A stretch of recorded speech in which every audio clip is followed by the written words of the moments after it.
Hi, welcome to my channel.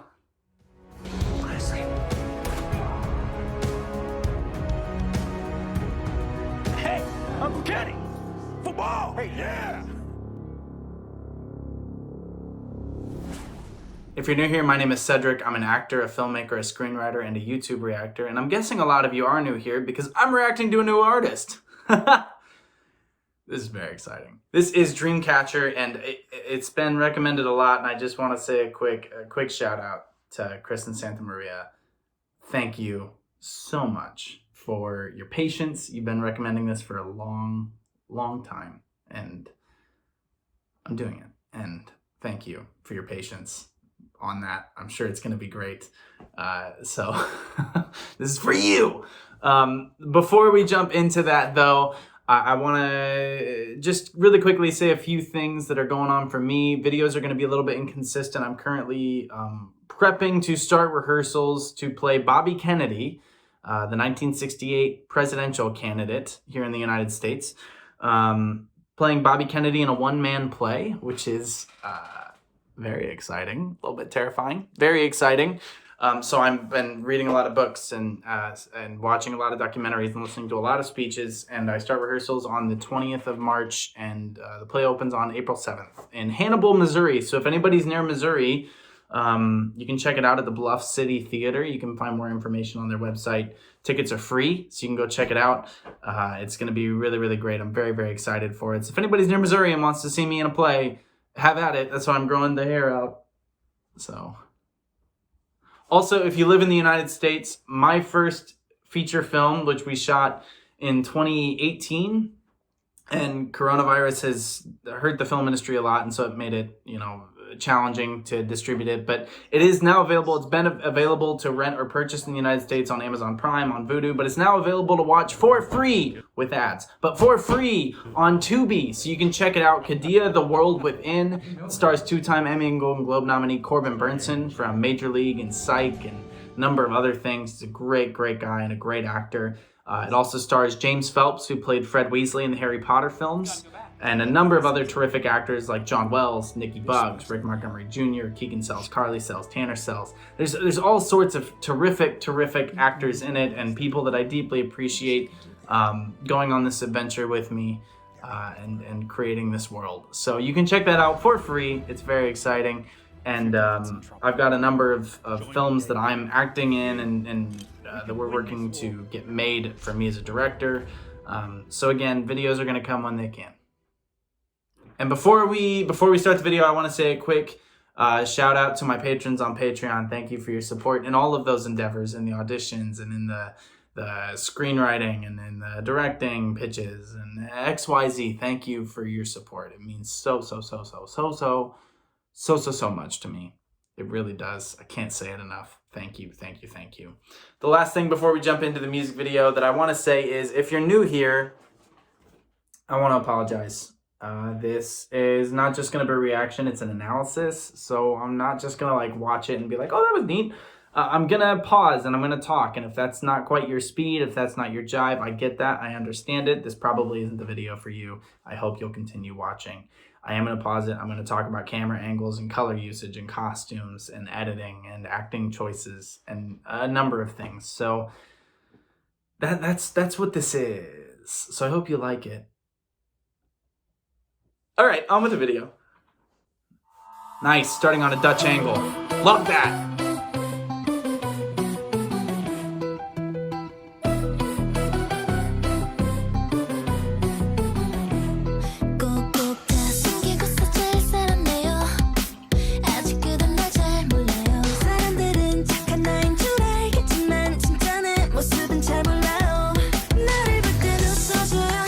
Nice.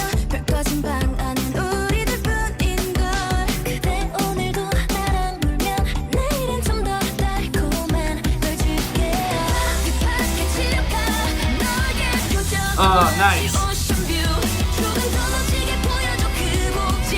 Okay, first, I did not expect this to be like rock metal type pop. This is great. I love this. I love this. Their voices are great. All have very distinct looks. I know none of their names, so I apologize for that. A lot of Dutch angles. And anybody that knows me knows I love a good Dutch angle. So this is very, very exciting. I'm very excited about this. I love Dutch angles a lot. So the fact that they're using this many is great. I want to talk about the long shot that they had there, which I suspect was actually one take. They could have hidden some cuts and some of the zoom outs that they did, but I don't think that they did. The reason I want to talk about this is great directing. I recently watched the new West Side Story, which was great. I love the movie, but it just reminded me that Steven Spielberg is probably the best director of the camera that has ever worked. And I know Hitchcock enthusiasts and a couple of other directors are probably not going to be like, we agree, but that's fine. That's fine. I just think Spielberg's use of camera movement is stunning, and the way that he blocks his scenes is always just so informed of what's going to be happening. The reason I bring this up is when the first woman started to walk, I instantly knew she was going to walk in and show the other person. So she walks, and then we see the next singer behind her. We push in, rack focus to her, and then she gets up, and then the next person starts coming.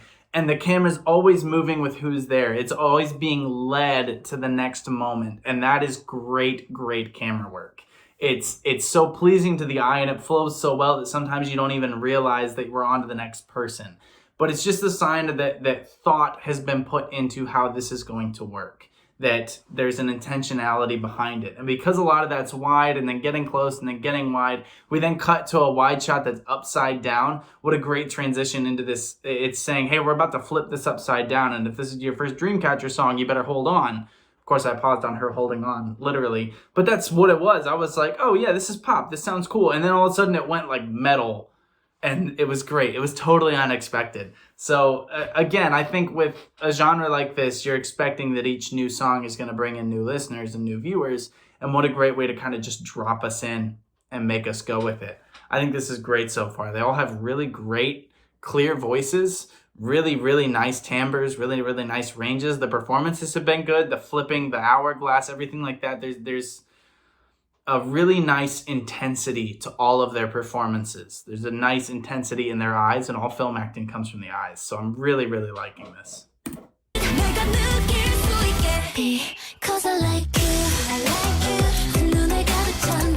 Oh yeah!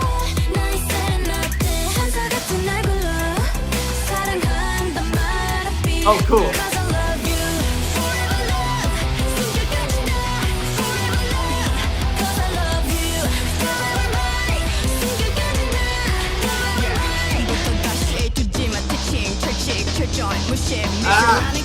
Okay. Yeah, this is really good. This is really good. Voices are great. Really good. A little bit of that rock timbre on the "Because I Love You." There's a lot. It's almost yelling. It's on that verge, which is great, great rock vocal. So good. So good. The imagery of, the sort of evoking the idea of the Wicked Witch of the West, right, being dragged under with something landing on her, but also this doll-like imagery, this very, the one cut that really blew my mind was the jump cut where she was facing here and then they went like this.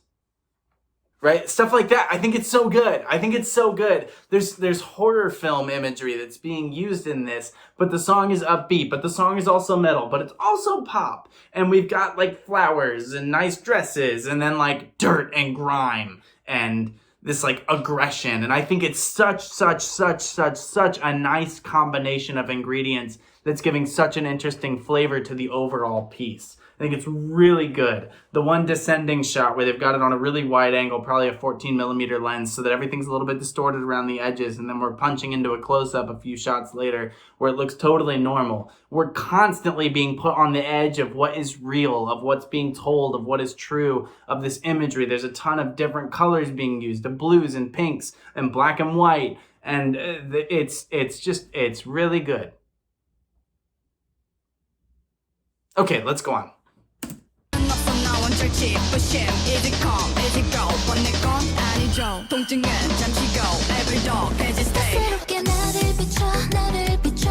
Nice with the violins.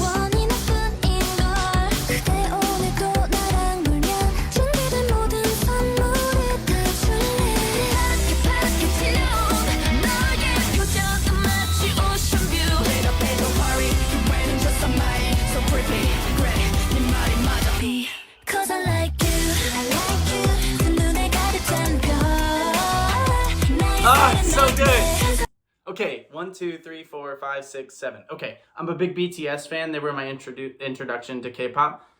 Same number of members in the group, so that's a lot of them. I couldn't keep track earlier how many there were. I love the "Because I Like You." Like, that's so good. That's such a good drop. It's so good. I'm gonna be listening to this at the gym, like, for sure. I pretty much, when I'm at the gym, I'm either listening to like NPR podcasts or like screenwriting podcasts or like K-pop, which, you know, is eclectic, I guess. But it works for me. I love this. This is so good. I can't even like keep track of everything I love about it. I love the carnival mood. I love the broken down roller coaster and the merry-go-round and the funhouse mirrors. I love that they went handheld on that. I love the use of reflection that they're having earlier when they were dancing on sort of the chessboard type thing and they were in red and then above them was a reflection of them in blue. I love this juxtaposition of images, these two truths that are held side by side. The black and the white. There's so much imagery that's being used, and I have a feeling that there's an underlying plot. I don't know if, like with BTS, some of the Bangtan Universe stuff, I don't know if this is part of a bigger plot. I feel like it might be, because I feel like there's a lot of references in here that I'm not picking up on. And maybe that's just because I'm stupid. Who's to say? But I think that this is really good. I think that I severely underestimated what I was about to watch. And I think I love it a lot. And by think, I mean I do. I love it a lot. So let's keep watching.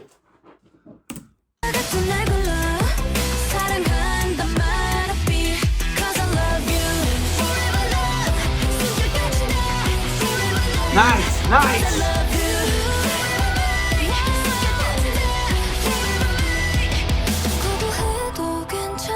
Yes!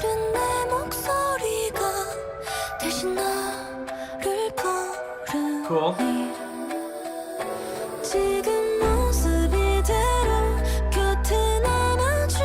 The tempting. Oh, is that a Hitchcock zoom? Dutch angle there, yeah. Cool. It was! They used a Hitchcock zoom. They're literally using everything. They're using everything. Dutch angles, Hitchcock zoom. Hitchcock zoom is when the camera's pushing in, but it zooms out, which is what they were doing there. Or the camera can be dollying out and they zoom in, and it makes the background retract or come in closer to the subject. It distorts reality. And so film is heightened reality. What we're trying to capture is real moments in a heightened way. That's why screenwriting people will be like, my characters talk like real people. That means the screenplay's boring. They need to talk like reflections of real people. It needs to be heightened drama.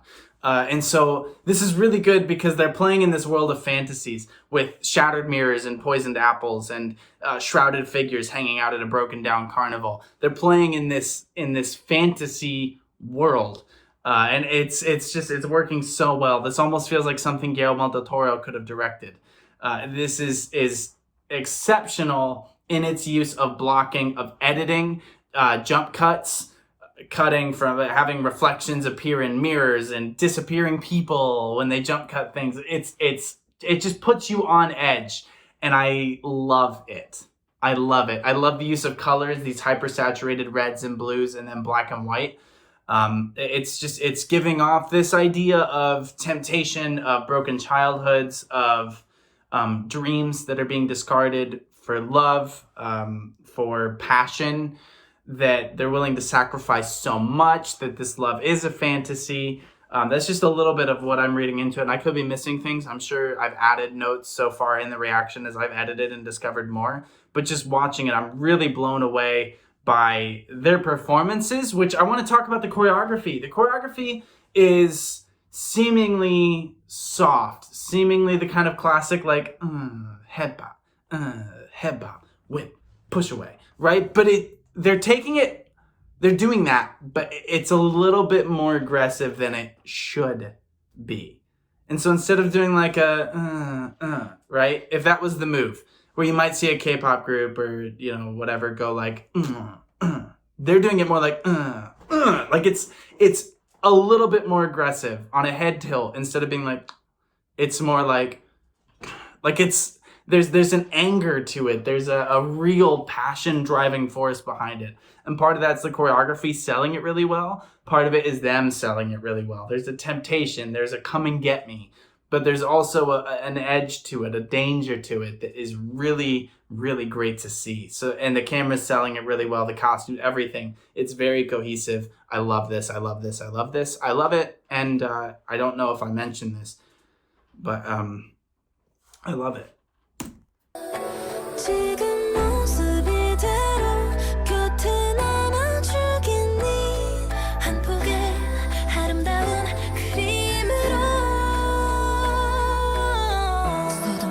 Nice.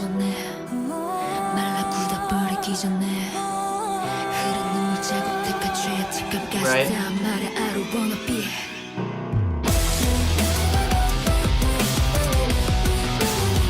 Oh, cool.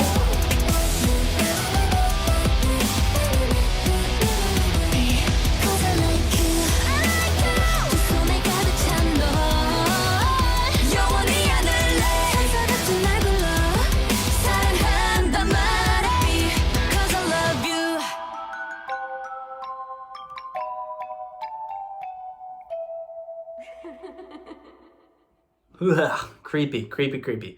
Hey, I want to talk before you leave. Let's talk real quick about the end section there. So when they're pushing in, and we've got the young woman that's sitting in the throne, I'll call it, with I think red hair. They're pushing in, and it's a lot of black, white, green, and red used. You can see it a lot in Vertigo by Hitchcock, where green and red do not play well together on screen, and so they're used a lot to create conflict visually, subconsciously for the viewer. So they're using that a lot in this, even cutting from like the apple when she's biting into it to the woman in the green dress. They're using a lot of this cutting from shot to shot. But when we're seeing the other members of the group that are kind of lined up on either side of the person sitting on the throne, the person sitting on the throne has big, wide eyes, like they don't know what's coming, almost this sacrificial lamb sort of imagery, bathed in light. There's no contrast. It's all, pure, innocent light that's descending upon them versus the other members who have light hitting them. But if you look at this shot, for example, there's a big negative fill on the side of the face. And so the way that's achieved, I've done this before, I don't need these in anymore, is, now this isn't exactly what they used. They would have used something much bigger than this. But this is a 5-in-1 film reflector. And so I've got silver here where if I wanted to add more light, I could with that right there. It's not doing a lot because there's not really a light source for me to do it off of. But what they're trying to do is cancel light to create contrast, to almost give this imagery of this person has already fallen to the darkness. So they're using this to kill light. So look at my face right here, and then see how that's adding contrast right there? Let's see, if I go like right there, I'm blocking some of the light, take it away, right? So they are trying to subconsciously darken the sides of the faces to say, oh, there's conflict. If I put it over here, you're definitely going to see it, right? So here's me. Now, how much more does that add to a character if it's right there? You're seeing this fall off, this conflict that's in their faces. That's what I mean about this sacrificial lamb type of energy versus, for example, if I were to use that. Now it's still not doing a lot, except you can see it like on the chair behind me, I guess. It's still just really blocking it. Whatever. That's not the point. That's not the point. Don't get so distracted, you. Okay, it's not my fault. Very sorry, I got very distracted. They're using this, I already talked about the contrast of black and white. Well, now they're showing it on their faces too, as they try to push toward this very energetic ending, and then they drop. We're back in that first room where we saw all of them for the first time, and we hear a very, very creepy laugh, which again, a lot of horror film imagery. So I think that this was spectacularly well done. What an introduction to a phenomenal group. They're great. I really like them. I will definitely be reacting to more of them. I hope you enjoyed this video. I hope you're drinking lots of water. I hope you fix your posture. I hope you're getting enough sleep, and I hope that you are just taking care of yourself because you're worth it. But until next time, I hope you enjoyed. Please be well.